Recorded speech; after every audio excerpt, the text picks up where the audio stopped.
The baby boom generation, I'm going to use a term, this is the baby boom boomerang. And by that, I mean this is a result, when we talk about school shootings and young people, teenagers acting out violently, as we saw in Texas and then we saw in Florida, this is a result of not necessarily our society per se, or anything that the framers of the Constitution gave us 238 years ago. This is a result, in my opinion, of parenting and the way these kids have been raised. Your take on it?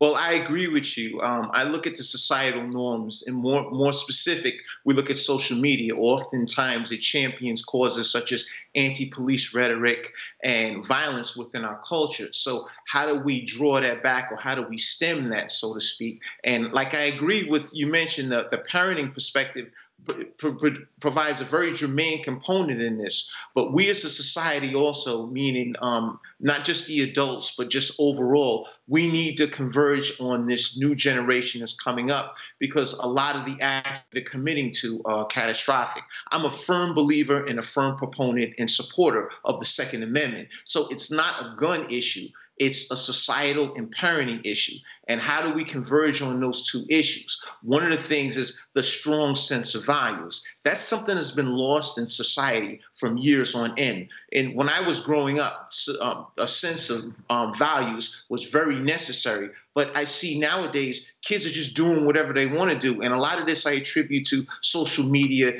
and the societal norms that come from the communities that they evolve from. And when you talk about social media, I would broaden it out a little bit to the internet in general. The internet is a fabulous thing for us old people, right? You know, we can Google something that used to take us hours to go to the library to check out. But on the other hand, these kids that have grown up with the internet, it's different for them. They're used to it, right?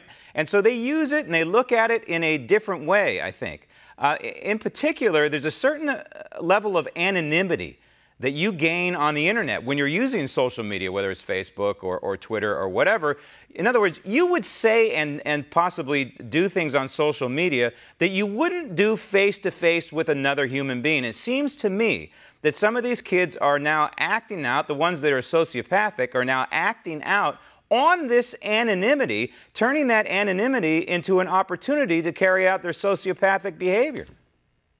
I totally agree. And this is something that President Trump has touted for a while now, just in terms of bringing back America and making America great again. This is one component that falls within the multifaceted approach of changing the dynamic of American culture. I agree. Many people will commit to acts on social media because they feel that they have a state of anonymity. But the truth of the matter is, often we need to get back to that culture of meeting people face to face and not having our heads buried in our cell phones as we're walking down the street, because that personalization effect has now been far gone from our society. I want to say upwards of 10 years. But moving forward, when we take in consideration, Oliver North, the newly minted president of the NRA, made mention of what you stated in terms of Ritalin. That's something that's left on the back burner. No one is willing to address these demons head on. And I'm a firm, staunch advocate that it's the far left